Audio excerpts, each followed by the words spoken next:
So how do you lead whenever you're not in charge? And if that's a question that you've ever asked yourself, or if you want to learn practical ways that you can have more influence and whatever it is that you want to lead in and you want to have an impact, then this is the place for you. You are in the right place because today we're going to unpack three questions you can ask that will better position you to lead when you're not in charge.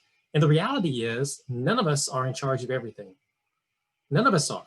Whether it's at work, it's a project that we're working on, it's a team that we are responsible for, it's a place within the organization where we work, or it's an organization that we volunteer in, or it's even in our home life. None of us are in charge of everything. And so all of us need to learn tactics and skills and equip ourselves with ways we can lead when we're not in charge, where we can expand the influence that we're having and we can have more of an impact on the outcomes of the world that we live in.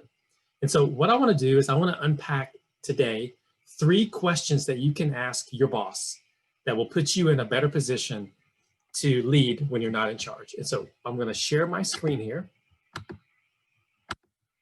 so that you can see a deck that we have that we want to walk through.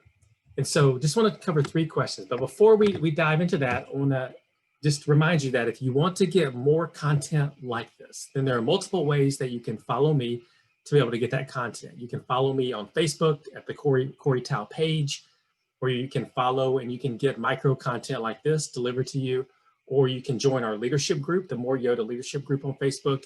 You can follow on Instagram, or you can follow on LinkedIn, where there is content that is being delivered. But one of the things I wanted to start with is just a reminder of what leadership is. There's a lot of things out there that will tell us what leadership is. That could be myths or it could be accurate. But at the end of the day, leadership comes down to two words. Leadership is intentional influence. It is being intentional or doing something on purpose with the influence that we have. And all of us have influence, whether we acknowledge that or not, all of us have influence. And there are ways that we can expand that influence. There are ways that we can learn to be more intentional with the influence that we have that allows us to have a bigger impact on the outcomes that we experience. And so whether you're a leader in the organization, whether you're an individual contributor in your organization, you can lead when you're not in charge because you can have influence. You can be intentional with that influence and you can grow that influence.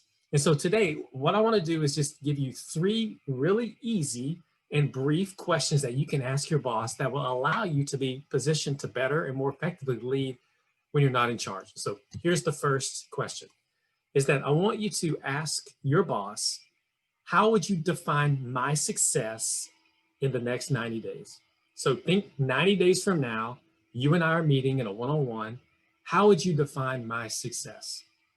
And allow your boss to answer that question, because what that's going to do is that's going to give you an indication of what's important to your boss. And if you want to lead when you're not in charge, you want to make sure that your success and the actions that you're driving that will determine your success are aligned with how your boss would define success and actually would contribute to their ability to be successful.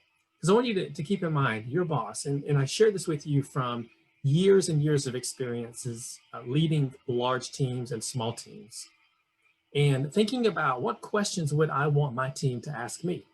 And where would I want my team to be proactive to lean into to create more and to consume less? And that was really where these questions came from. And I remember the times where I've had people ask me these questions. And guess what? Their influence grew. Guess what? As the boss, I wanted to give them more and more responsibility because I knew that they were proactive to ask questions that would allow us all to win as a team. And so I want you to keep that in mind whenever you think about asking your boss these questions, because they have a definition of success. They have problems that they're trying to tackle. They have their own internal battles that they're fighting. They have their own challenges with their boss whenever they try to manage up. So I want you to think about that whenever you ask these questions, because asking these questions allows you to get intelligence and information that will allow you to go further, faster, and actually increase your influence as a leader. So I want you to ask your boss, 90 days from now, how would you define my success? And they will answer that question. And they will give you an indication of what's important to them. And then you can go and drive action to deliver on that success for you as an individual or the team that you work within. And you can then expand your influence when it comes to leading Even though you're not the boss, you can lead in that situation. So ask your boss that question. Ask him, how would you define my success 90 days from now? The second question is this: what are the top problems you're currently working to solve? So I used to love this when people would ask me, what problems are you trying to solve? Now, they may be problems that my team's aware of, or there may be problems that are outside of my team that's really taking up the capacity in my brain and I'm burning calories on. But it meant so much to me whenever people on my team would ask me, what are the top problems that you are trying to solve? And then how can I help you? How can we help you as a team solve those problems? And so I want you to ask your boss that question. What are the top problems that you are trying to solve? What are the problems that you think about? You wake up in the morning, you go to sleep at night, and you are thinking about solving. And then you can define actions as an individual contributor, or your team can define actions to come alongside and support your boss in solving those problems. And that will help you to increase your influence so that you can lead, even though you're not the boss, you can lead when you're not in charge. And so, first question, how would you define my success 90 days from now? Second question, what problems are you currently working on and you're trying to solve? And the third question is this: how do you like to be communicated with? What's your preferred way to communicate? I don't know how many times I've seen people make mistakes. I've seen people diminish their influence because of the way they communicate. Is that they communicate the way that they want to communicate or the way they like to communicate, but that isn't the same way that your boss likes to communicate. I've had bosses that just want email. I've had bosses that they want an email plus a text. I've had bosses that if something is being escalated or they need to know something, I should call them. I've had bosses who use things like Slack or Microsoft Teams, and I have other bosses that they hate it and they'll never use it.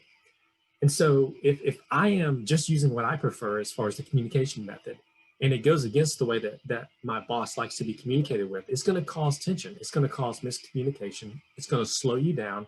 It's going to impact your influence. So that can be solved by asking this simple question: how do you like to be communicated with? How often do you like to be communicated with? What types of stuff do you want me to communicate to you?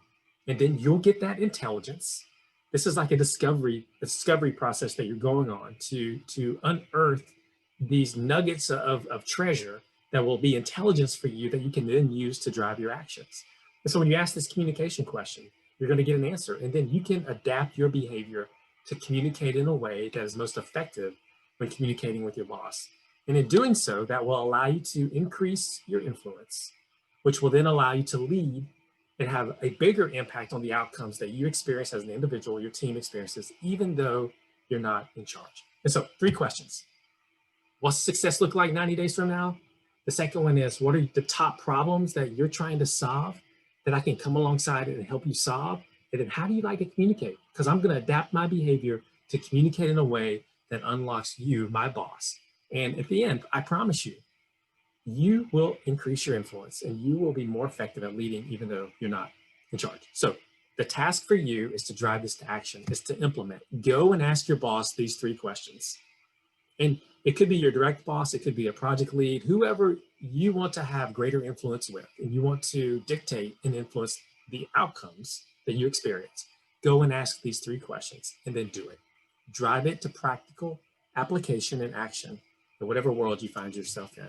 And so again, if you want more content like this, you can follow through our social media platforms here to be able to get more content that hopefully elevates you and equips you to be more effective as a leader, because you deserve to be equipped and positioned to be great in whatever environment you are in, where you are trying to lead and you are trying to expand and be intentional with your influence.